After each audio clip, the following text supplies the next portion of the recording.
Jonas Vilionis, pienininkų dievas. Jo, vaikščiojo po pievas. Kas bus su kainom, nes lyg tai pradeda leistis pieno supirkimo, aš turiu omeny ir su lygom, nes jau atėjo ir nerimo yra daug.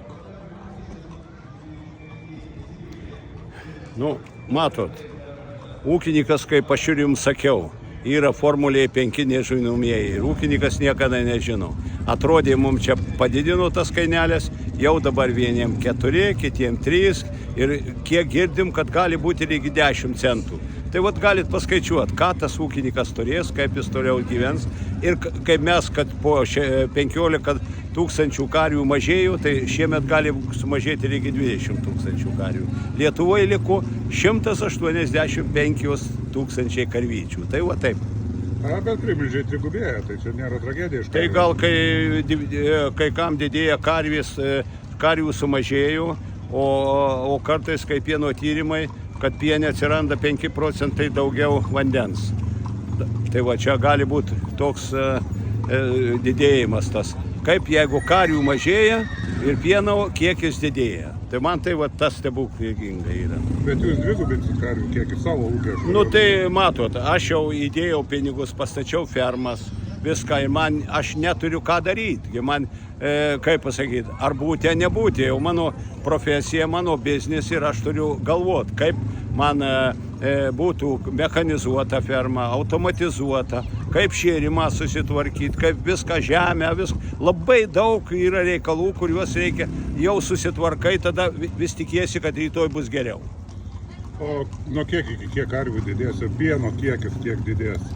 Pas mane? Pas patį ūkį. Nu, aš galvoju, kad aš turėčiau iki 20 tonų gaminti pieno. O dabar 11? Taip. Nu tai jau labai daug. Nu, nedaug. Nu. Kai matot, kai kurie yra Petras Puskunigis 40 tonų, Pauliukų dabar, supranti, pasistatė jau ir gal 30 tonų, tai va taip yra. Va, Karbauskis gal gamys kokią 90 tonų, jeigu ten 4000 karvių, kas čia žino. Visi galvoja, tik gali gauti didesnę kainą, tai yra pieno kokybė ir kiekis. Jeigu kiekį turi, tu gali tikėtis ir dėrėtis dėl didesnės kainos. Jeigu tu pieno kiekių neturi, jokios dėrybos. Bet šiandien pieno ūkis pelningas. Iki šio laiko taip galima sakyti, kad pelningas. Žinoma tai, kad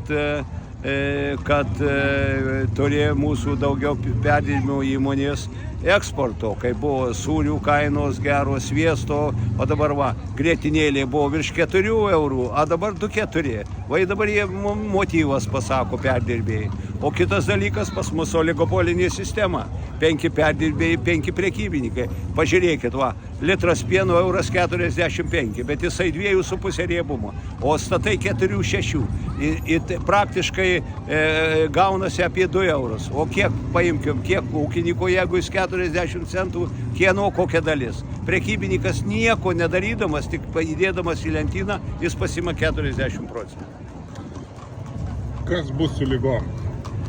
Nes jau pirmi atvejai fiksuoti, tikėtina juos paneigs, bet realybė vis tiek ateis pas mus. Greičiausia pavasarį, nes žiemą uodai neskraido, lygą platina uodai. Taip, matot, tas mėlyno liežuvių yra dar, jeigu koks tas štamas, kokia ta grupė, yra Čekijoje gaminama vakcina. Jeigu ta mėlyno liežuvio, tai daugiau avininkystėje, avys ten daug krenta. O karvininkystėje jis yra pergyvenęs, žinoma, pieno kiekis krenta ir visa kita, bet tą, kad mes jau dabar kaip tikimės, visiems atšąla oras, mes tikimės, kad jis neatskris šiandien. Bet žinoma, mums reikia, kaip sakau, ir galvoti apie tą vakcinaciją, jeigu taip. Ir žinoma, kaip pasakyti, čia sako, kad neįleisto į fermą, čia šitas neveikia, žmogus netneša tos ligos.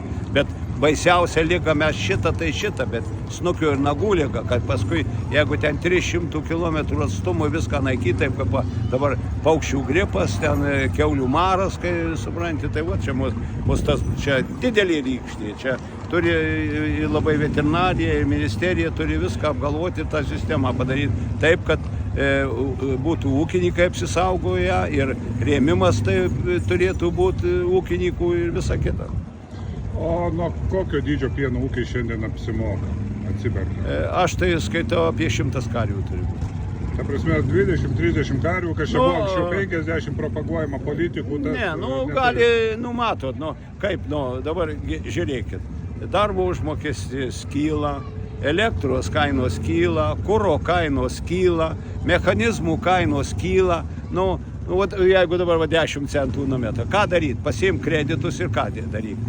O dabar ir Pauliukoje pasistatė 12 milijonų. Jūs kada jūs jį atlošit? Pagalvokit, žmogus. Aš šią medalį uždėčiau, kad jisai ėjo į tokią riziką.